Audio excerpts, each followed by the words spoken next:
ETF index mutual funds నేర్చుకుని stock మార్కెట్లో రాణించాలనుకుంటున్నారా? వెంటనే ఈ నెంబర్కి కాల్ చేయండి. నమస్కారం. మనం పంచతంత్రంలో రకరకాల కథలు చెప్పుకుంటున్నాం. కొన్ని పాతకాలపు కథలైనా కూడా ఈ కాలానికి కనెక్ట్ అయ్యే కథలు చాలా చెప్పబడ్డాయి పంచతంత్రంలో. కొన్ని ఆ కాలపు గాథలు ఈ కాలానికి పెద్దగా ఉపయోగపడవు, కానీ వీటిల్లో కూడా కొన్ని నీతి ఉంటుంది, కొంత నీతి ఉంటుంది, కొన్ని రకాలు మనకి ఉపయోగపడే విషయాలు ఉండే అవకాశం కూడా ఉంటుంది. ఒక కొత్త కథ చెప్పుకుందాం. ఒక అడవిలోనట, అది అడవి అనకూడదు, ఒక పల్లెటూరికి చేరికగా ఉన్న ప్రాంతంలో దీనుడు అనే పేరున్న దీన అనే పేరున్న ఒక కుక్క ఉండేదట. ఆ కుక్కకి, అది ఊర కుక్క, ఊళ్ళలో పడి తిరుగుతూ ఉండేది. ఈ అడవిలోను అటు ఊరు వైపుకి పల్లెటూరు వైపుకి తిరిగేది. ఏదైనా కోడో కొకిరాయో చిన్నదో పొన్నదో చిన్న చిన్న జంతువులు ఎలుకలో ఏమైనా దొరికితే ఆహారం, దొరకకపోతే డొక్కలో కాళ్ళు పెట్టుకుని ముడుచుకుని పడుకోవటం, ఈ తిరుగుతూ ఉండేది. దానికి ఈ ఊరి మీద విరక్తి పుట్టింది. ఏంటి సరిపడా ఆహారం దొరకట్లేదు, ఇవాళ కడుపు నిండా తిని రేపు కూడా ఎల్లుండి కూడా అవతలెల్లుండి కూడా కడుపు నిండా తినేంత దొరికే అవకాశం ఉండట్లేదు. ఇక్కడ దొరికితే దొరుకుతుంది, లేదు దైవాధీనం సర్వీసు. ఈ దైవాధీనం సర్వీసు నచ్చట్లేదు ఆ దీనుడికి. ఇట్లా కాకుండా ప్రతిరోజు ఆహారం దొరికే ఏదైనా ప్లేస్ చూద్దాం అనుకుంది. మనం ఇలాగే చేస్తాం. మనకి ఇక్కడ అన్ని రోజువారీ గడిచిపోతాయి, పర్వాలేదు, సేఫ్గానే ఉన్నాం, ఈ రోజుకి ఏం ప్రాబ్లం లేదు ఆయన ఉన్నా కూడా రేపు ఎల్లుండి అవతల ఎల్లుండి కోసమే ప్లాన్ చేసి కొత్త ప్లేసులకి వెళ్తాం.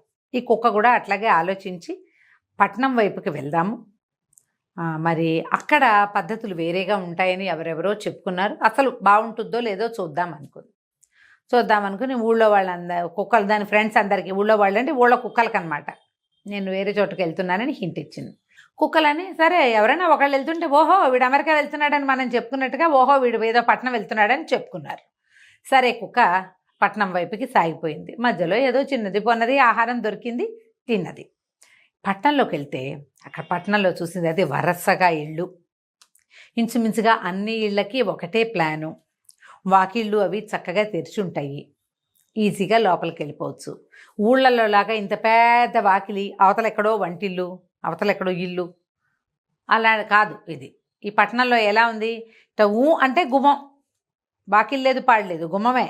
ఒక జంపు చేసి లోపలికి వెళ్తే ఒక గద్దె దాటేసరికి వంటిల్లు, ఒక గంతు వేసి గట్టు మీదకి ఎక్కి ఏ ఆహారమైనా స్వీకరించవచ్చు, బాగుంది. అందుకని అదేం చేసింది, అటు ఇటు చూస్తే ఆ ఇంట్లో వాళ్ళు ఎవరో బిజీగా ఉన్నారు, అంత హడావిడిగా ఏం లేదు, చల్లగా ఆ ఇంట్లో దూరితే వాళ్ళు బోల్డని పదార్థాలు వండి పెట్టుకున్నారు. ఇది చక్కగా మూతి దూర్చి ఒక గిన్నెలో చకచక అన్నం తినేసింది. కడుపు నిండిపోయింది, బ్రేవన్ తేనుపు కూడా వచ్చింది. ఓ భలే బాగుందని బయటకు వచ్చేసింది. బాగుంది, ఒకరోజు ఫుల్గా నిండిపోయింది. తర్వాత అదే సాయంకాలం అన్ని ఇళ్ళు చూసిన, ఇంచుమించుగా అన్ని ఇళ్ళు ఇలాగే ఆటే వాకిలి లేదు, జానాబెత్తడి వాకిలి, అది దాటంగానే గుమ్మంలోకి వెళ్ళి 10 అడుగులు అటు ఇటు వేసేసరికి వంటగది, వంట, భోజనం, పైగా వీళ్ళందరికీ ఒకటే వేళ వండటం, ఇంచుమించుగా అందరూ ఒకటే రకంగా తింటారు. ఇది మరీ బాగుంది. 2 రోజులు 3 రోజులు 4 రోజులు గడిచింది. ఇది రోజు ఏదో ఒక ఇంట్లో దూరటం, ఆ ఇంట్లో శుభ్రంగా పడి తినేసేసి బయటకు వచ్చేయటం. 5-6 రోజుల తర్వాత అనుకుంది, అబ్బా ఇది భూతల స్వర్గం రా నాయనా, ఎక్కడికి వెళ్ళినా ఆహారం దొరికేస్తుంది, ఎంతో హాయిగా ఉంది, ఇక మన ఊరి పేరు ఎత్తద్దు. ఎవరో చెప్పారు జననీ జన్మభూమిశ్చ స్వర్గాదపి గరీయసని, స్వర్గం ఇది, అదేం స్వర్గం, రోజు వెతుక్కోవటమే ఫుడ్కి, ఇక్కడ ఏం వెతుకులాట లేదు, లోపలికి వెళ్ళటం హాయిగా తినేయటం, ఎంత బాగుంది, చాలా బాగుంది, కాబట్టి మనం ఇక్కడే ఉందాం అనుకుంది. 5-6 రోజులు గడిచినాయి. 7వ రోజున ఇది ఈ పట్టణంలో రకరకాల సందులు తిరుగుతూ ఒక సందులోకి వెళ్ళింది, లోపలికి వెళ్ళింది.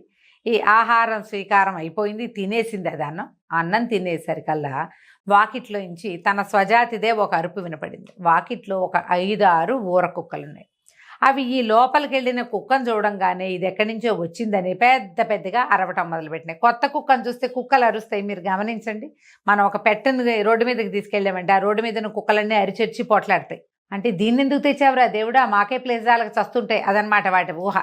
ఈ గట్టిగా అరిచినాయి. అరిచేసరికల్లా ఇది కంగారు పడింది. ఊరి బాబు అరవకండి రా, ఎవరైనా వస్తారా అని ఇది బతిమలాడినా సరే వాళ్ళు అవి వినలేదు. వీటి తాలూకు స్వజాతి వాళ్ళు అనమాట, కుక్కలు వినలేదు, అన్నీ అరిచినాయి. పొలోమని అరిచేసరికల్లా ఇన్ని కుక్కలు అరుస్తుంటే ఆ ఇంట్లో ఆవిడ ఏదో గదిలో కూర్చుని ఏమిటో కుట్టుకుంటున్నది, చటుక్కుని బయటకు వచ్చింది. ఎందుకు ఇన్ని కుక్కలు అరుస్తున్నాయి, తీరా చూస్తే ఏముంది, అన్నం కుండలో మూత పెట్టి అన్నం తినేసిన కుక్క తమ వాకిట్లో నుంచి దాని మూతంతా అన్నం కనపడుతోంది. అది వదిలేసిన అన్నం అంతా ఇల్లంతా జిమ్మినట్టు కనపడుతోంది. కనపడంగానే ఆవిడ ఏం చేసింది, మూల నుంచి పచ్చడి బండి ఉంది వాళ్ళ ఇంట్లో, ఇంటది రోకలి బండి అంటారు చూడండి, ఇంత మాత్రం అది తీసి విసిరేసరిగా దీన్ని డొక్కల్లో తగిలింది. కుయ్యో మొర్రో అని వీళ్ళ ఇంటి అరుగు మీద నుంచి వీధిలో పడింది. ఆ దెబ్బకి ఎంత బెంగొచ్చేసిందో. చుట్టూతా ఉన్న కుక్కలన్నీ అరిచరిచి పోటాడినాయి. మాకే తిండి తాలకు తెస్తుంటే నువ్వెవడి వచ్చావురా, మీ ఊళ్ళోనే ఉండకుండా అని చెడామడా అరిచినాయి అన్ని.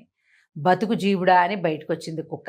ఏమైంది, ఇంట్లో ఆవిడేమో కర్ర పెట్టి కొట్టింది, ఈ బయట ఉన్న కుక్కలన్నీ నానా తిట్లు తిట్టినాయి. నోటికో కండ చొప్పున పీకి పెట్టినాయి దీన్ని. ఒళ్ళంతా నెప్పులే. ఎట్టా కొట్టా బతుకు జీవుడా అని ఆ కుక్క అక్కడి నుంచి వచ్చేసింది. తర్వాత అనిపించింది, రోజువారీ ఆహారం దొరకపోయినా పర్వాలేదు, ఈ చావు దెబ్బలు ఎవడు భరిస్తాడు, ఈ దెబ్బలు భరించడం కష్టం కదా. అదేం చేసింది, మెల్లిగా తన ఊరు దారి పట్టింది. దారిలో ఏదో దొరికితే తిన్నది, లేకపోతే ఏ చెరువు దొరువు దగ్గర మూతి పెట్టి కాసిన మంచినీళ్ళు తాగింది. చాలే ఇవాళకి మన ఇంటికి వెళ్ళిపోతున్నాం అనుకుని ఊరు వచ్చేసాక దాని ప్రాణం నిమ్మలం వచ్చింది. అమ్మయ్య మన ఊరు చేరిపోయినరా దేవుడా అని ఒక ఇంటి వాకిట్లో ఒక మూల పడుకుంది. ఆ వీధిలో ఉన్న కుక్కలన్నీ చూసినాయి. అర్రే ఇదేదో టౌన్కి వెళ్ళింది కదా వచ్చిందని కుక్కలన్నీ చేరినాయి దీని దగ్గర.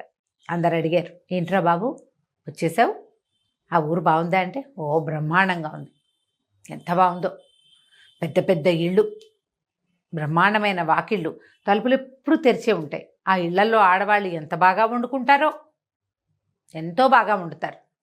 అక్కడ మన జాతి వాళ్ళు కూడా చాలామంది ఉన్నారు. వాళ్ళే చాలామంది ఉన్నారు కదా, మనం ఎందుకులే అక్కడ ఉండటం, అయినా మన ఊరు, మనం వెళ్ళిపోతే మన ప్రాణం హాయిగా ఉంటుంది, కొత్త ఊరు చూసాం వచ్చేసాం అని చెప్పి వెనక్కి వచ్చేసాను అని చెప్పింది.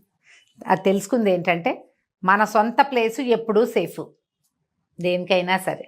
అందుకని పాత రోజుల్లో ఊళ్ళు అవి వదిలిపెట్టేవాళ్ళు కాదండి. ఈ పంచతంత్రాన్ని పాటించి కొత్త చోటకి వెళ్తే మనకి తెలియని తిప్పలు చాలా వస్తాయి.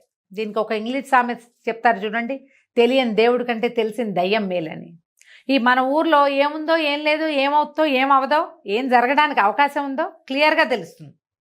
కానీ పై ఊళ్ళల్లో ఏం జరుగుతుంది అనేది మనకు అసలు తెలియదు. ఎలాంటి రిస్కులు, ఎలాంటి ఇబ్బందులు రావచ్చో తెలియదు. కాకపోతే ఈ కాలంలో మనం ఈ ఆలోచన చేసామనుకోండి, మన వాళ్ళందరూ ఫారిన్ కంట్రీస్లో సెటిల్ అవ్వగలుగుతారండి. మనమే మన పల్లెటూళ్ళ నుంచి సిటీలకు మైగ్రేట్ అవ్వగలుగుతామా? అవలేం. కానీ వచ్చిన కొత్తల్లో ప్రతి వాళ్ళకి ఎందుకు వచ్చానురా దేవుడా అనిపించదా? ఎప్పుడైనా ఒకసారైనా అనిపిస్తుంది కదా. అయితే పంచతంత్రం చెప్పని ఒక నీతి వాక్యం మనం ఏం చెప్పుకోవాలంటే, నువ్వు ఎక్కడికి వెళ్తావో, ఎక్కడికి వెళ్ళదలుచుకున్నావో అక్కడ ఏముందో వెళ్ళాక తెలుసుకునే ప్రయత్నం చెయ్యొద్దు. వెళ్ళక ముందే అక్కడ ఏముందో తెలుసుకో. వెళ్ళే లోపలే 4 తెలిసి పెట్టుకో. అది మనం చేస్తున్నాం ఇప్పుడు. ఫ్రెండ్స్ని వాళ్ళని వెళ్ళి కనుక్కుంటాం.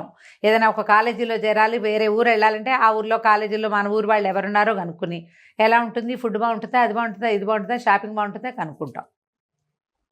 వేరే స్టేట్ మారేటప్పుడు కనుక్కుంటాం, కంట్రీ మారేటప్పుడు కనుక్కుంటాం. తెలివితేటలు వచ్చినాయి మనకి బాగానే. అందుకని మనం ఫారిన్ కంట్రీస్లో సెటిల్ అయిపోగలుగుతున్నాం. మన వాళ్ళు ఎంతమంది ఉన్నారండి, ఎన్ఆర్ఐలు చాలామంది ఉన్నారు కదా. అలాగే ఎప్పుడైనా సరే కొత్త ప్లేస్కి వెళ్ళే ముందు దాని గురించి ముందే తెలుసుకోండి.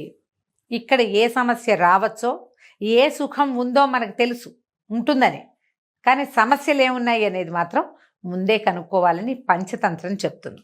కథ కంచికి మనం ఇంటికి.